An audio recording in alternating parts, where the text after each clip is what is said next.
Speed ನ್ಯೂಸ್ಗೆ ಸ್ವಾಗತ. ನಾನು ಚಂದ್ರಕಲಾ ನೂತನಗೌಡ.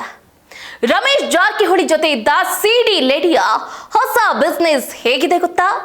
ಈಗ ಎಲ್ಲಿದ್ದಾಳೆ, ಏನ್ ಮಾಡ್ತಾ ಇದ್ದಾಳೆ? ಎಸ್, ಮಾಜಿ ಸಚಿವರಾಗಿದ್ದಂಥ ರಮೇಶ್ ಜಾರಕಿಹೊಳಿ ಅವರದ್ದು ಎನ್ನಲಾದಂಥ ಸೆಕ್ಸ್ ವಿಡಿಯೋದ ಯುವತಿ ಇನ್ನು ಒಂದು ಕಡೆ ಈ ಹಿಂದೆ SIT ಅಧಿಕಾರಿಗಳ ಕೈಗೆ ಸಿಗದೆ ಅಜ್ಞಾತ ಸ್ಥಳದಲ್ಲಿದ್ದಂಥ ಆಕೆ ಮೂರನೇ ವಿಡಿಯೋವನ್ನ ಬಿಡುಗಡೆ ಮಾಡಿದ್ಲು. ರಮೇಶ್ ಜಾರಕಿಹೊಳಿ ವಿರುದ್ಧ ದೂರು ದಾಖಲಿಸುವುದಾಗಿ ಹೇಳಿದ್ಲು. ಈ ಹಿನ್ನೆಲೆಯಲ್ಲಿ ಮಾತಾಡಿದಂತಹ ರಮೇಶ್ ಜಾರಕಿಹೊಳಿ ಅವರು ಆ ಯುವತಿ ಇನ್ನು 10 ವಿಡಿಯೋ ಬಿಟ್ಟರು ಕೂಡ ಐ ಡೋಂಟ್ ಕೇರ್, ನಾನು ಯಾವುದೇ ಕಾರಣಕ್ಕೂ ಕೂಡ ಹೆದರೋದಿಲ್ಲ, ಬೆದರೋದಿಲ್ಲ. ಸಮಾಜದ ಎದುರು ಬೆತ್ತಲೆ ಫೋಟೋ ಪ್ರದರ್ಶನ ಮಾಡಿದವಳಿಗೆ ಈ ವಿಷಯ ಎಲ್ಲ ದೊಡ್ಡದಲ್ಲ, ಅದಕ್ಕೆಲ್ಲ ನಾನು ಯಾವುದೇ ಕಾರಣಕ್ಕೂ ಕೂಡ ಜಗ್ಗಲ್ಲ ಬಗ್ಗಲ್ಲ ಕುಗ್ಗೋದು ಇಲ್ಲ ಅಂತ ಹೇಳಿದ್ರು.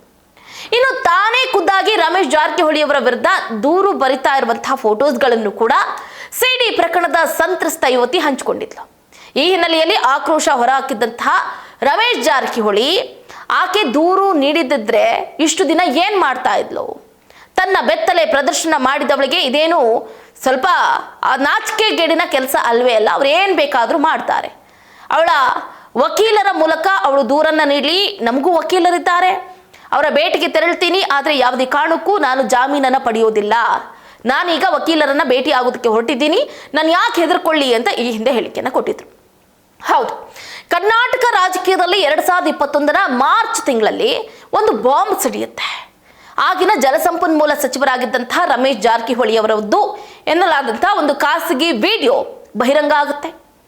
ಈ ಒಂದು ಸಿಡಿ ಇಡೀ ರಾಜ್ಯದ ರಾಜಕೀಯವನ್ನೇ ಅಲ್ಲಾಡಿಸ್ಬಿಡುತ್ತೆ, ತಲ್ಲಣಗೊಳಿಸುತ್ತೆ.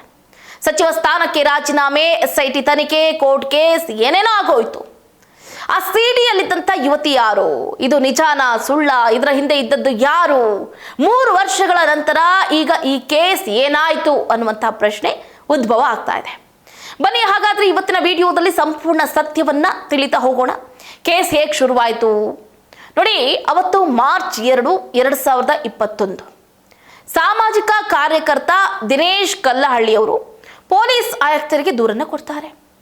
ಒಬ್ಬ ಯುವತಿಗೆ ಸರ್ಕಾರಿ ಕೆಲಸ ಕೊಡಿಸೋದಾಗಿ ಹೇಳಿ ಸಚಿವರೊಬ್ಬರು ಹೀಗೆ ಲೈಂಗಿಕವಾಗಿ ಬಳಸ್ಕೊಂಡ್ಬಿಟ್ಟಿದ್ದಾರೆ ಅಂತ ಆರೋಪವನ್ನು ಮಾಡ್ತಾರೆ.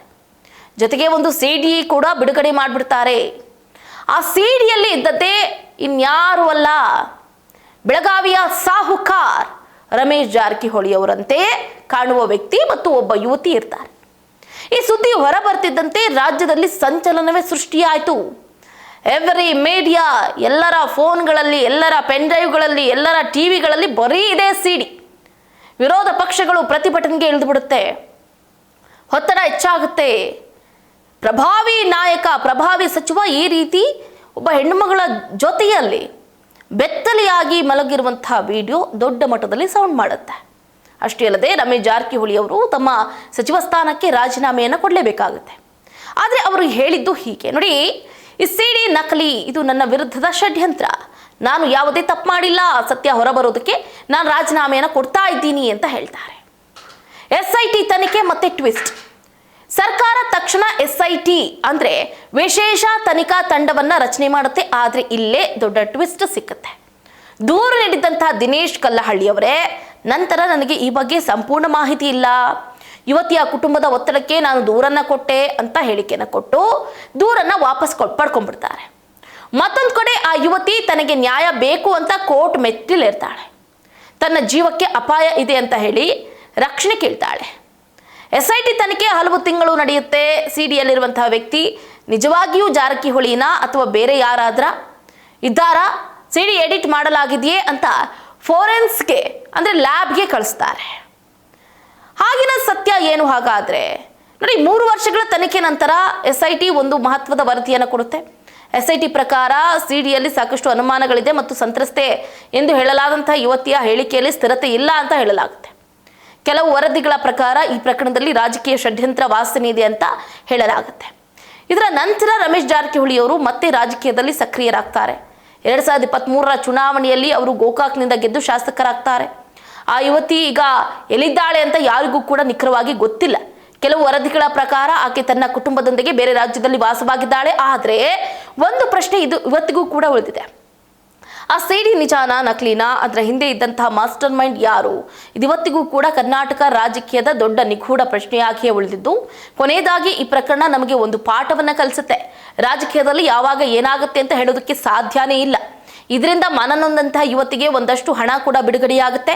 ಆ ಹಣದಿಂದ ಆಕೆ ಒಂದು ಬಟ್ಟೆ ಬಿಸ್ನೆಸ್ ಅನ್ನ ಮಾಡ್ತಿದ್ದಾಳೆ.